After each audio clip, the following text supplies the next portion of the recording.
Bismillahirrahmanirrahim. Assalamualaikum warahmatullahi wabarakatuh. Jumpa lagi di channel YouTube Rivanista. Masih di sudut edukasi, belajar mudah dan menyenangkan. Bagaimana kabar adik-adik sekalian, khususnya siswa-siswi kelas 4? Semoga hari ini kita semua dalam keadaan sehat ya, karena dengan kondisi yang sehat tentunya kita bisa melakukan berbagai kegiatan yang kita inginkan. Dan dengan kondisi yang sehat pula pastinya kita bisa belajar bersama untuk membahas materi dan juga soal-soal dari buku matematika untuk SD atau MI kelas 4 kurikulum 2013 yang disempurnakan, terbitan dari GAP atau Gelora Aksara Pratama yang dikarang oleh Gunanto dan Desi Adalia. Dan untuk kesempatan kali ini akan kita lanjutkan pembahasan di bab 7 tentang hubungan antar garis ya. Tepatnya latihan 2 adik-adik sekalian ya. Kita buka halaman 111 ya. Ini menentukan garis sejajar. Nah, sebelum kita membahas tentang garis sejajar, alangkah baiknya kita simak dulu ya sedikit materi tentang hubungan dua garis, khususnya garis sejajar. Nah, apa itu garis sejajar ya? Oke, adik-adik sekalian ya. Jadi kita perhatikan ya. Jadi dua garis atau lebih dikatakan sejajar itu jika garis tersebut terletak pada sebuah bidang datar. Nah ini ya. Jadi pada satu bidang datar dan tidak akan pernah berpotongan walaupun diperpanjang sampai tak hingga. Ingat ya, terletak pada satu bidang datar dan tidak akan pernah berpotongan apabila diperpanjang walaupun sampai tak hingga. Itu dinamakan garis jajar. Nah, penulisan atau simbol dari garis jajar itu seperti ini adik-adik sekalian. Oke, nah ini contoh garis P dan garis Q ini sejajar. Kalau kita perpanjang sampai manapun dia tidak akan pernah bertemu. Nah, sedangkan untuk garis K dan L ini kalau kita perpanjang nanti akan terjadi titik potong atau pertemuan. Maka ini dinamakan bukan garis jajar ya, atau ini tidak dinamakan garis jajar ya. Itu. Nah, di sini untuk sifat-sifat garis sejajar itu ada 3 ya dijelaskan. Yang pertama, melalui satu titik di luar suatu garis hanya dapat ditarik tepat satu garis yang sejajar dengan garis tersebut. Nah, misalnya ini ya. Ini melalui titik M dapat dibuat tepat satu garis yang sejajar dengan garis N. Nah, ini ya. Ini garis N. Nah, ini ada satu garis yang sejajar dengan garis N ya. Kemudian yang kedua, jika suatu garis memotong salah satu dari dua garis sejajar, maka garis tersebut juga akan memotong garis yang kedua. Misalnya, ini ada garis jajar M dan N. Nah, dipotong sebuah garis P misalnya, garis M-nya yang dipotong garis P. Maka secara otomatis kalau diperpanjang dia juga akan memotong garis N. Nah, sebaliknya, misalnya garis P ini memotong garis N, kalau kita perpanjang dia juga akan memotong garis M. Nah, itu ya. Kemudian untuk penjelasan atau sifat yang ketiga, jika suatu garis jajar dengan dua garis yang lain, maka ketiga garis tersebut sejajar satu dengan lainnya. Ini ya, jika garis K sejajar dengan garis L, sejajar dengan garis M, ini ya, ketiga-tiganya sejajar, maka secara otomatis garis K ini akan sejajar dengan L. Kemudian garis L sejajar dengan M. Garis K juga sejajar dengan garis M. Nah, seperti itu intinya ya. Oke, itu adik-adik sedikit penjelasan tentang garis jajar.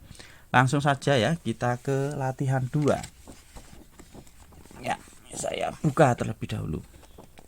Kita mulai dari soal nomor 1.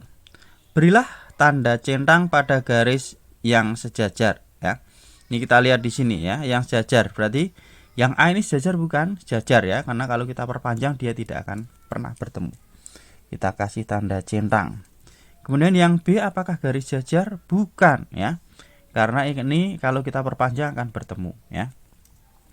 Jadi pertemuannya kalau kita perpanjang, nih misalnya saya perpanjang ya Dedek sekalian, ini ke sini, ini ke sini. Nah, otomatis nanti ada titik pertemuan di sini. Kemudian untuk yang C, nah ini sejajar bukan? Bukan, karena hanya satu buah garis lurus. Kalau garis jajar itu minimal 2, ada 2 garis ya yang dibandingkan ya.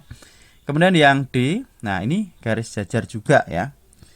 Maka jawaban untuk soal nomor 1 adalah A dan D. Kemudian nomor 2, buatlah sebuah garis yang sejajar dengan garis berikut. Nah, oke, berarti ini kita gambarkan terlebih dahulu ya. Jadi gambarnya seperti ini. Nah, oke. Kalau kita gambarkan berarti kita buat garis ya. Oke, gambarnya kira-kira seperti ini adik-adik sekalian. Ini sudah saya gambar di buku satunya. Ya, dari soal seperti ini. Nah, nanti jadinya seperti ini. Nah, ini yang A, kemudian ini yang B ya. Kemudian ini yang C, ini garis jajarnya ya. Oke, itu untuk nomor 2 ya. Jadi garis yang sejajar. Selanjutnya kita ke soal nomor 3. Nah, nomor 3 ya. Lingkarilah bagian gambar yang memuat garis sejajar. Lah, bagian gambar yang memuat garis jajar, kita lihat ya adik-adik ya, ini. Nih, terdapat garis jajar. Ini juga terdapat garis sejajar. Yang ini juga dan seterusnya ya. Ini adalah garis-garis yang garis-garis jajar yang ada di gambar ya ini. Seterusnya sampai sini semua ini sejajar. Kemudian di bawah sini juga sebenarnya ada adik-adik sekalian ya, yang pagarnya ini. Ini juga terdapat garis jajar. Yang vertikal, yang horizontal juga ini ya. Atas sama bawah ini juga ada yang sejajar. Kemudian yang gambar B nih yang memuat garis jajar. Ini jelas sejajar. Kemudian yang atas sama bawah ini juga sejajar ya. Garis ini sama garis ini sejajar juga ya. Ini. Nah, ini juga sejajar. Ini saya lingkari juga. Kemudian bayangannya. Nah, bayangannya ini juga sejajar yang sini. Itu adik-adik sekalian ya, bisa dilingkari. Kemudian untuk yang nomor 4, tuliskan semua garis yang sejajar dengan garis RS pada gambar berikut. Nah, berarti ini kita lihat dulu. Garis RS itu yang ini. Nah, maka yang sejajar yang mana adik-adik sekalian ya? Ini. Saya tuliskan berarti ya. Yang sejajar dengan RS berarti garis QT itu ya. Ini garis QT itu garis yang ini. Nah, ini sejajar dengan RS. Kemudian sejajar dengan apa lagi? Garis sejajar dengan DE ya, ini. Sejajar dengan RS. Berarti QT dan DE itu ya. Nomor 4. Jadi garis yang sejajar dengan RS adalah QT dan DE. Lanjut ke nomor 5, tuliskan 3 contoh benda yang memiliki garis jajar. Nah, ini di bawahnya ada contoh garis jajar ini ya. Yaitu rel kereta api. Ya, saya tuliskan ya. Yang pertama itu ada rel kereta api. Kemudian yang kedua ada apa lagi? Contohnya misalnya garis pada ubin. Nah, garis pada ubin ini saya contohkan di sini, kebetulan ada ubin adik-adik sekalian lah ini. Ya, garis ini sama ini sejajar adik-adik sekalian ya. Garis pada ubin. Nah, ini disebut juga garis sejajar ya. Oke. Saya tuliskan ya, garis pada ubin. Kemudian yang ketiga kira-kira apa adik-adik sekalian ya? Yang ketiga bisa juga ya, besi pagar ya. Besi pada pagar atau ini ya, contohnya pagar itu ya.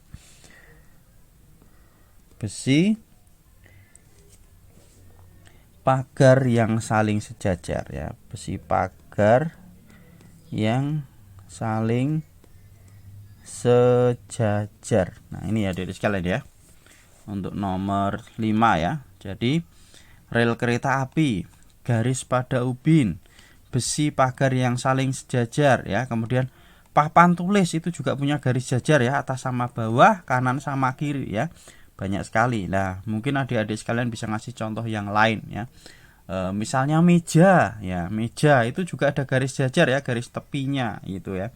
Kanan kiri sama atas bawah. Lah, itu adik-adik sekalian untuk penjelasan latihan 2 ya di bab 7 tentang hubungan antar garis ya. Kemudian untuk pembahasan berikutnya tetap ikuti terus di channel YouTube Rifa Nesta ya. Dan masih ketinggalan bahasan sebelumnya bisa dilihat di playlist GAP Matematika kelas 4. Saya rasa cukup sekian dan mohon maaf apabila ada kekurangan. Saya akhiri. Wassalamualaikum warahmatullahi wabarakatuh.